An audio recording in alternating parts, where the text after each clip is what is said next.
लक्ष्मी सबसे ज्यादा प्रसन्न कौन से दिन होती है? जम के बोलिए जरा। शुक्रवार। तो शुक्रवार को लक्ष्मी सबसे ज्यादा प्रसन्न क्यों होती है? उसका प्रसन्न होने का कारण क्या था?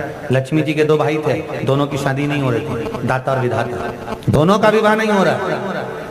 और दाता विधाता के लिए लक्ष्मी बड़ी परेशान थी, रोज नारायण से कहती थी प्रभु कुछ कृपा करिए, दाता विधाता का विवाह नहीं हो रहा, उम्र होती चली जा रही है, इनका कुछ करिए प्रभु, आप नारायण आप कुछ तो कर सकते हो। भगवान नारायण ने तब लक्ष्मी से कहा एक काम करो, बेलपत्री के पेड़ के नीचे बैठकर लक्ष्मी तुम अनुष्ठान करो तुम्हारे भाइयों के विवाह के लिए। इसलिए आज भी हमारे हिंदू धर्म की रीति है कि बेलपत्री के पेड़ के नीचे शाम के समय लक्ष्मी का वासा होता है। इसलिए लोग इस बेलपत्री के पेड़ के नीचे तुम्हारा रात्रि को शाम को 6 बजे से लेकर रात्रि को 8 बजे तक तुम्हारा निवास होगा। जैसे पीपल के पेड़ में देवताओं का निवास आप लोगों ने यदि पद्म पुराण पढ़ी होगी या सुनी होगी तो उसमें स्पष्ट कहा है। पीपल के वृक्ष की गणना ध्यान देना, पीपल के वृक्ष में सुबह 4 बजे से लेकर 7 बजे तक ब्रह्मा जी का वासा होता है। पीपल के वृक्ष में सुबह 7 बजे तक ब्रह्मा जी का वासा, 7 बजे से लेकर 10:30 बजे तक पीपल के वृक्ष में भगवान विष्णु का वासा होता है। कितनी बजे तक? 10:30। 10:30 से लेकर 11:30 12 बजे तक पीपल के वृक्ष में पितरों का वासा होता है। इसलिए हमारे यहाँ पितरों को श्राद्ध पक्ष में जो भोजन कराया जाता है वो 10:30 से 12 के बीच में कराया जाता है। 12 बजे के बाद पीपल के वृक्ष में दोपहर के 1:30 बजे तक आहूतों का वासा रहता है। आहूत कौन? जो गर्भ में शांत हो गए, जो कुंवारी अवस्था में शांत हो गए, जो जन्म लेने के बाद उनका विवाह नहीं हुआ और शांत हो गए, उन आहूतों का वासा उस पीपल के वृक्ष में दोपहर में 1:30 बजे तक रहता है। उसके बाद में प्रेतों का वासा चालू होता है। इसलिए दोपहर के समय पीपल के पेड़ की परिक्रमा नहीं होती। फिर शाम को 4 बजे से 7 बजे तक पीपल के वृक्ष में शंकर जी का वासा होता है। इसलिए शाम के समय पीपल की परिक्रमा नहीं होती। 7 बजे के बाद में पीपल के वृक्ष में रात्रि को 9 बजे तक कुबेर का वासा होता है। फिर 9 बजे के बाद में प्रेतवास चालू होता है पीपल के वृक्ष में। उसी तरह बेलपत्री का जो वृक्ष है, उस बेलपत्री के वृक्ष के नीचे रात्रि को 8 बजे से लेकर 12 बजे तक बेलपत्री के पेड़ के नीचे कुबेर का निवास होता है। महाराज कुबेर का निवास। प्रयास करा करो इसी बेलपत्री के पेड़ के नीचे हम दीप लगाएं, घी का दीप। यदि संपदा की कमी हो तो, अगर भगवान ने खूब संपदा दी है तो भले मत लगाओ, कोई दिक्कत।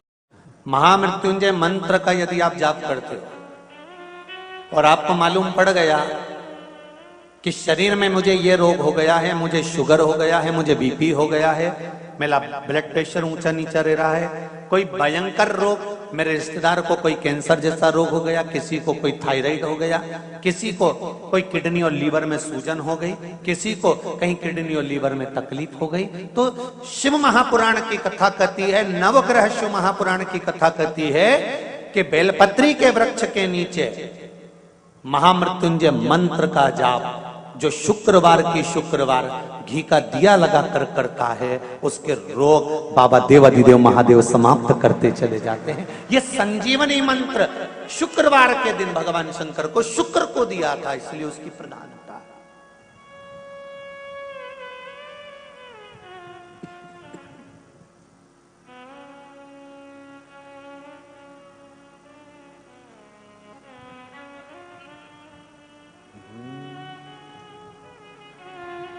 ये वो संजीवनी मंत्र। शुक्रवार के दिन बेलपत्री के वृक्ष के नीचे बैठकर घृत का दिया लगाकर शरीर में जो रोग है उसका स्मरण कर कर शंकर जी से विनय कर कर, हे भोलेनाथ आपने शुक्र देवता को संजीवनी मंत्र दिया है, तो क्या आप मेरे को वो मंत्र प्रदान नहीं करोगे?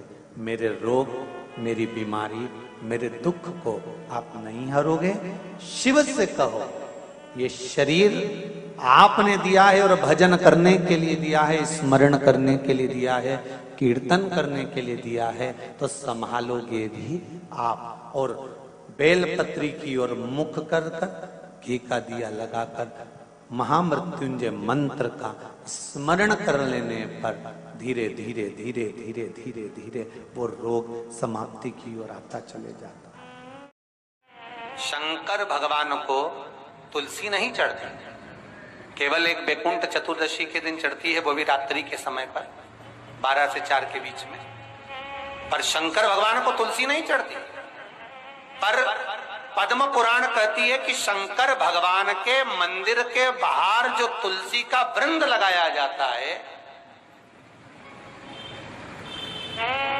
शिव जी के मंदिर के बाहर जो तुलसी का पौधा लगा रहता है या लगाया जाता है, उस तुलसी के पौधे में जितनी मंजरियां लगती हैं, उस मंजरियों में जितने दाने लगते हैं, उतने दाने गिन लिए जाएं और उतने समय का बैकुंठ का वास उस मनुष्य को प्राप्त हो जाता है मृत्यु के बाद।